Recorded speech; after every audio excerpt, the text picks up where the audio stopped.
Hi friends, welcome to tasty dish. ഞാൻ ഇന്നൊരു അടിപൊളി ഡിഷാണ് ഇവിടെ കൊണ്ടുവന്നത്. ബീഫ് റോസ്റ്റാണ്. അടിപൊളി എന്ന് പറഞ്ഞാൽ അടിപൊളി ബീഫ് റോസ്റ്റ്, നല്ല സ്പൈസി ആയിട്ടുള്ള ബീഫ് റോസ്റ്റാണ് ഇവിടെ ഉണ്ടാക്കുന്നത്. നിങ്ങളെല്ലാവരും ഇതുപോലെ ഒന്ന് ട്രൈ ചെയ്ത് നോക്കുക. ബീഫ് പലതരം കറിയായിട്ടും ഫ്രൈ ആയിട്ടൊക്കെ നമുക്ക് പല രീതിയിൽ വെക്കാം. അപ്പോൾ ഞാനൊരു വ്യത്യസ്ത രീതിയിലാണ് ഇവിടെ ഉണ്ടാക്കാൻ പോകുന്നത്. അപ്പോൾ നിങ്ങളെല്ലാവരും ഇതൊന്ന് ട്രൈ ചെയ്ത് നോക്കുക. നല്ല സ്പൈസി ആയിട്ടുള്ള ബീഫ് റോസ്റ്റ് ആയതുകൊണ്ട് നിങ്ങൾക്ക് എല്ലാവർക്കും ഇഷ്ടപ്പെടുമെന്ന് എനിക്കറിയാം. നിങ്ങളെല്ലാം ഒന്ന് ട്രൈ ചെയ്ത് നോക്കുക. എൻ്റെ വീഡിയോ കാണാത്തവരൊക്കെ കാണുകയാണെങ്കിൽ ഒന്ന് സബ്സ്ക്രൈബ് ചെയ്ത് ലൈക്ക് ചെയ്ത് സപ്പോർട്ട് ചെയ്യണേ. ലൈക്ക് ബട്ടൺ ഒന്ന് പ്രസ് ചെയ്യണേ. അപ്പോൾ നിങ്ങളെല്ലാവരും ഇതൊന്ന് ട്രൈ ചെയ്ത് നോക്കണം. നല്ല ടേസ്റ്റാണ്. നിങ്ങൾ ബീഫൊക്കെ വീട്ടിൽ വാങ്ങിക്കുകയാണെങ്കിൽ ഒരു പ്രാവശ്യം ഇതുപോലെ ഞാനൊന്ന് പറഞ്ഞ രീതിയിലൊന്ന് വെച്ച് നോക്കുക. അത്രയും ടേസ്റ്റാണ്. അപ്പോൾ ഞാൻ അതിനായിട്ട് 1/2 കിലോ ബീഫാണ് ഇവിടെ വാങ്ങിയത്. നന്നായി ക്ലീൻ ചെയ്തിട്ട് വിനാഗിരിയൊക്കെ ഇട്ട് നന്നായി ക്ലീൻ ചെയ്തിട്ട് വെച്ചിട്ടുണ്ട്. അതിലേക്ക് ഇനി കുറച്ച് പൊടികൾ ചേർക്കാനുണ്ട്. 1 സ്പൂണ് മല്ലിപ്പൊടി ഉണ്ടാക്കുന്ന വീഡിയോ ഞാൻ ഇതിലിട്ടിട്ടുണ്ട്. അപ്പോൾ നിങ്ങളെല്ലാവരും ഒന്ന് കാണുക. നല്ല കളറും നല്ല സ്മെല്ലുള്ള മല്ലിപ്പൊടി ഉണ്ടാക്കുന്ന വീഡിയോ എൻ്റെ ചാനലിലുണ്ട്. അപ്പോൾ എല്ലാവരും ഒന്ന് കയറി കാണുക. പിന്നെ 1 സ്പൂണ് കശ്മീരി മുളക് പൊടി, നിങ്ങൾക്കൊരു 1.5 സ്പൂണൊക്കെ ഇടാം കേട്ടോ. ഇവിടെ കുറച്ച് ഞാൻ എരിവ് കുറയ്ക്കുന്നുണ്ട്. പിന്നെ ഒരു 1/2 സ്പൂണ് മഞ്ഞൾപ്പൊടി. ഇതെല്ലാം ഇട്ടിട്ട് ഒന്ന് നന്നായിട്ട് നമുക്കൊന്ന് കുഴച്ചെടുക്കണം. പിന്നെ ആവശ്യത്തിന് ഉപ്പ്, പിന്നെ കുറച്ച് വിനാഗിരിയും കൂടി ഇതിലേക്ക് ഒഴിക്കുക. അപ്പോൾ മല്ലിപ്പൊടി, മഞ്ഞൾപ്പൊടി, മുളക് പൊടി, ഉപ്പ്, വിനാഗിരി കുറച്ച് ഒഴിച്ചാൽ മതി. അതെല്ലാം ഒഴിച്ചിട്ട് നന്നായിട്ടൊന്ന് മിക്സ് ചെയ്തിട്ട് ഒന്ന് കുക്കറിൽ ഒരു 6 വിസിൽ വരത്തക്ക വിധത്തിൽ ഒന്ന് നന്നായി, ഓരോ ബീഫിനും ഓരോ ടൈപ്പ് വേവാണ്. അപ്പോൾ നിങ്ങൾ വേവിച്ചെടുക്കുക. പിന്നെ അത് കഴിഞ്ഞിട്ട് നിങ്ങൾ ചീഞ്ചട്ടിയിലേക്ക് ഒരു സ്പൂണ് ചെറിയ ജീരകവും 1 സ്പൂണ് വലിയ ജീരകവും കൂടി, പെരുംജീരകവും ചെറിയ ജീരകം നമ്മൾ കറിയിൽ ഉപയോഗിക്കുന്ന ജീരകം കൂടി ഒരു വറുത്തെടുക്കുകയാണ്. അതിൻ്റെ കൂടെ 2-3 ഏലക്കയുടെ കുരുവും കൂടി ഇതിലിട്ട് കൊടുത്തിട്ട് നന്നായിട്ടൊന്ന് വറുത്തെടുക്കണം. നന്നായിട്ടൊന്ന് വറുത്ത് നന്നായി റോസ്റ്റ് ചെയ്തെടുക്കണം. പിന്നെ നമുക്ക് ഇതിലേക്ക് കുറച്ച് മല്ലിയാണ് ആവശ്യം. പച്ചമല്ലി നിങ്ങളെ കയ്യിലുണ്ടെങ്കിൽ ഒന്ന് വറുത്തെടുക്കുക. അല്ലാന്നുണ്ടെങ്കിൽ വറുത്തെടുത്തതാണെങ്കിൽ വറുത്തെടുക്കണമെന്നില്ല. അപ്പം ഞാനിവിടെ വറുത്തെടുക്കുന്നില്ല, കാരണം മല്ലി നമ്മൾ വറുത്തെടുത്ത് വെച്ചതായതുകൊണ്ട് കഴുകി വറുത്തെടുക്കുക. പിന്നെ അതെല്ലാം ഒന്ന് മിക്സിയിലിട്ട് അടിക്കണം. അത് ഞാൻ പറഞ്ഞുതരാം. അതിന് ശേഷം അതൊന്ന് മാറ്റി വെച്ചതിന് ശേഷം നമുക്ക് വെളിച്ചെണ്ണ ഒരു ചീനച്ചട്ടിയിലേക്ക് ഒഴിച്ചു കൊടുക്കുക. വെളിച്ചെണ്ണ ഉപയോഗിക്കാൻ നോക്കുക, കാരണം അത്രയും ടേസ്റ്റ് വെളിച്ചെണ്ണയാണ്. അപ്പോൾ വെളിച്ചെണ്ണ ഞാൻ ചീനച്ചട്ടിയിലേക്ക് ഒഴിച്ചു കൊടുത്തിട്ടുണ്ട്. പിന്നെ ഒരു 20 അല്ലി ചുവന്നുള്ളിയാണ് ഞാൻ എടുത്തത്. ചെറിയ ഉള്ളി ഇട്ടിട്ട് നന്നായിട്ടൊന്ന് ഫ്രൈ ചെയ്യണം. അപ്പം ചുവന്നുള്ളി ഞാൻ ഇതിലേക്ക് ഇട്ടൊന്ന് ഫ്രൈ ചെയ്യണേ.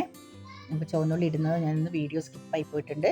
മോളാണ് വീഡിയോ എടുത്തത് അതുകൊണ്ട്. പിന്നെ ഒരു 3 വലിയ സവോള നൈസായിട്ട് അരിഞ്ഞത്, അത് ഒന്ന് വഴറ്റിയതിന് ശേഷം ഇതും കൂടി ഇട്ടിട്ട് നന്നായിട്ടൊന്ന് വഴറ്റുക. വീഡിയോ ലെങ്ത് ആവേണ്ട വെച്ചിട്ട് ഞാൻ കുറേ കട്ട് ചെയ്തിട്ടാണ് എടുത്തത്. അപ്പോൾ നിങ്ങൾ നന്നായിട്ട് സവോള വഴറ്റുന്നത് വരെ നിങ്ങളൊന്ന് വെയിറ്റ് ചെയ്യണം. അത് കഴിഞ്ഞിട്ട് കുറച്ച് ഉപ്പും കൂടി ഇതിലേക്ക് ഇട്ടട്ടോ സവോളയിലേക്ക്. പിന്നെ ഞാൻ അടിച്ച് വെച്ച പേസ്റ്റാണ് ഇട്ടത്. അതായത് മല്ലി, 2 ജീരകം, ചെറിയ ജീരകം, വലിയ ജീരകം, മല്ലി, ഇഞ്ചി, ഒരു കഷ്ണം ഇഞ്ചി, ഒരു 7 അല്ലി, വലിയ അല്ലിയാണെങ്കിൽ വെളുത്തുള്ളി, പിന്നെ കുറച്ച് കുരുമുളക്, ഒരു 2 പച്ചമുളക്, ഇതെല്ലാം ഒന്ന് അടിച്ച് വെച്ചതും കൂടി ഇതിലേക്ക് ഇട്ടിട്ട് നന്നായിട്ടൊന്ന് ഇളക്കിയിട്ട് പച്ച സ്മെല്ലൊക്കെ മാറുന്ന വരെ നന്നായിട്ടൊന്ന് ഇളക്കി ഇതിലേക്ക് എടുക്കുക. ഞാൻ ലെങ്ത് ആവുന്നതുകൊണ്ട് വീഡിയോ ടൈം എടുക്കുന്നുണ്ട്. അതുകൊണ്ട് ഞാൻ കട്ട് ചെയ്താണ് എടുത്തത്. അപ്പം നന്നായി ഈ പച്ച സ്മെല്ലൊക്കെ മാറിയതിന് ശേഷം ഒരു മീഡിയം സൈസ് തക്കാളിയും കൂടി ഞാൻ ഇതിലേക്ക് കട്ട് ചെയ്തിടുന്നുണ്ട്. അപ്പോൾ കുറച്ച് പുളിപ്പൊക്കെ ഉണ്ടാകുമ്പോൾ നല്ലൊരു ടേസ്റ്റാണ്. അതിന് വേണ്ടിയിട്ട് ഒരു പഴുത്ത തക്കാളിയും കൂടി ഇതിലേക്ക് അരിഞ്ഞ് വെക്കുന്നുണ്ട്. എന്നിട്ട് അതൊക്കെ നന്നായി ഒരുവിധം വഴറ്റിയതിന് ശേഷം, അത് കഴിഞ്ഞതിന് ശേഷം ഈ വഴറ്റിയതൊക്കെ നമുക്കൊന്ന് സൈഡിലേക്ക് നീക്കി വെച്ചിട്ട് ഞാൻ കുറച്ച് വെളിച്ചെണ്ണ ഒഴിച്ച് കൊടുക്കുകയാണ്. വെളിച്ചെണ്ണ ഒഴിച്ചിട്ട് വേണം പൊടികളൊക്കെ ഇടാൻ. അപ്പോഴേ നല്ലൊരു കളറ് ഈ റോസ്റ്റിന് കിട്ടുള്ളൂ. അതിന് ഞാൻ സൈഡിലേക്ക് വെക്കുകയാണ്. മാക്സിമം നിങ്ങൾ ഈ കറികളൊക്കെ ഉണ്ടാക്കുമ്പോൾ ഇതുപോലെ പൊടികളൊക്കെ ഇട്ട് കൊടുക്കുകയാണെങ്കിൽ നിങ്ങളെ കറികൾക്ക് നല്ല കളർ ഉണ്ടാവും. അപ്പോൾ ഞാൻ നീക്കി വെച്ച് കുറച്ച് വെളിച്ചെണ്ണ ഒഴിച്ചിട്ട് അതിലേക്ക് നിറയെ 1 സ്പൂണ് മല്ലിപ്പൊടി ഇട്ട് കൊടുത്തിട്ടുണ്ട്. പിന്നെ 1 സ്പൂണ് മുളക് പൊടിയാണ് ഇട്ട് കൊടുക്കേണ്ടത്. കാശ്മീരി മുളക് പൊടി ഇട്ട് കൊടുക്കുകയാണെങ്കിൽ നല്ല കളർ ഉണ്ടാവും. അപ്പം നിങ്ങൾക്ക് ഒരു 1.5 സ്പൂണൊക്കെ മുളക് പൊടി ഇട്ട് കൊടുക്കുക കേട്ടോ. ഞാൻ അവിടെ കുറച്ച് മുളക് പൊടി കുറച്ചിട്ടുണ്ട്. പിന്നെ ഒരു 1/2 സ്പൂണ് മഞ്ഞൾപ്പൊടിയും കൂടി ഇട്ട് കൊടുത്തിട്ട് ഈ എണ്ണയിൽ ഇട്ടിട്ട് നന്നായിട്ട് ഈ പൊടികളെല്ലാം നന്നായി ഒന്ന് വഴറ്റിയെടുക്കാം.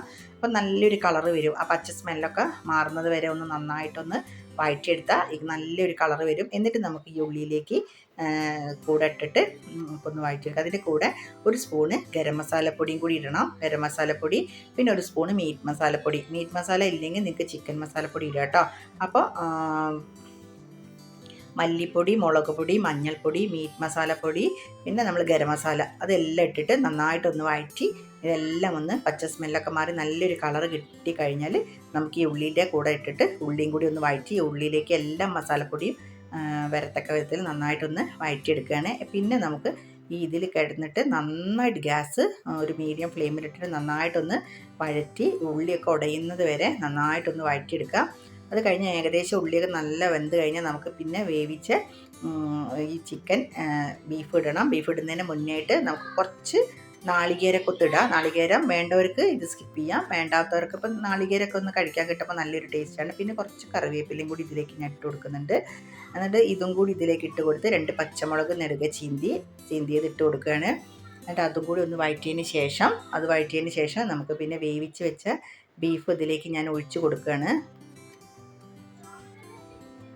അപ്പോൾ അത് നന്നായിട്ട് കുറച്ച് വെള്ളം ഉണ്ടാവും അതിൽ. അപ്പോൾ ആ ബീഫിൻ്റെ വെള്ളത്തോട് കൂടിയിട്ട് ഇതിലേക്ക് ഒഴിച്ച് കൊടുക്കുകയാണ്.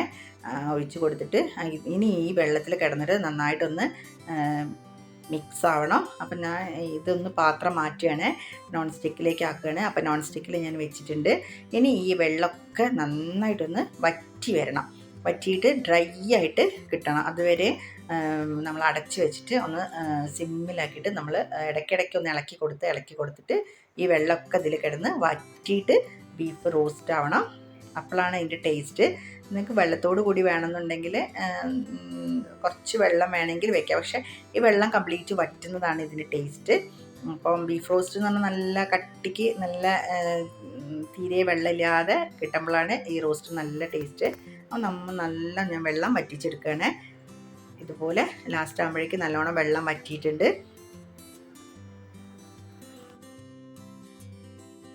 പിന്നെ നമ്മൾ മാക്സിമം നല്ല ഫ്രഷ് കറിവേപ്പില കട്ട് ചെയ്തിട്ട് കൊടുക്കുക, ചെറുതായിട്ട് കട്ട് ചെയ്തിട്ട് കൊടുക്കുക. 1 സ്പൂണ് കുരുമുളക് പൊടി, അവിടെ നിങ്ങൾക്കൊരു 2-2.5 സ്പൂണോളം കുരുമുളക് നല്ല നൈസായി പൊടിക്കേണ്ട, കുറച്ചൊന്ന് തരിയോട് കൂടിയിട്ട് പൊടിച്ചതും, പിന്നെ പച്ച വെളിച്ചെണ്ണ ഒരു 4 സ്പൂണോളം. വെളിച്ചെണ്ണ നന്നായി വേണം, എന്നാലേ ഈ ടേസ്റ്റ് ഉണ്ടാവുള്ളൂ. വെളിച്ചെണ്ണയും മല്ലിയിലയും കൂടി ഇതിലേക്ക് ഇട്ട് കൊടുക്കുക, നന്നായിട്ട് ഒന്നും കൂടി ഇളക്കിയെടുക്കുക. ഇത്രയേ ഉള്ളൂ, നമ്മളെ ബീഫ് റോസ്റ്റ്, അടിപൊളി ബീഫ് റോസ്റ്റ് റെഡി ആയിട്ടുണ്ട്. അപ്പോൾ എൻ്റെ വീഡിയോ ഇഷ്ടപ്പെട്ടാൽ സബ്സ്ക്രൈബ് ചെയ്യാത്തവരൊക്കെ ഒന്ന് സബ്സ്ക്രൈബ് ചെയ്ത് ഷെയർ ചെയ്യണേ. പിന്നെ അടുത്തുള്ള ബെൽ ബട്ടണും കൂടി പ്രസ് ചെയ്താൽ ഞാൻ ഓൾ എന്നുള്ള ബട്ടണും കൂടി പ്രസ് ചെയ്താൽ ഞാൻ ഇടുന്ന എല്ലാ വീഡിയോസും നിങ്ങൾക്ക് കിട്ടും. അടിപൊളി വീഡിയോ ഞാൻ ഇടുന്നുണ്ട്. അപ്പോൾ നിങ്ങൾക്ക് എല്ലാവർക്കും കിട്ടും നല്ല സ്പൈസി ആയിട്ട് ബീഫ് റോസ്റ്റ്. നിങ്ങൾക്ക് എല്ലാവരും ഒന്ന് വെച്ച് നോക്കിയിട്ട് ഒന്ന് കമൻറ്റ് ചെയ്യണേ. അപ്പോൾ അടുത്ത വീഡിയോയിൽ കാണുന്നവരെ താങ്ക് യു.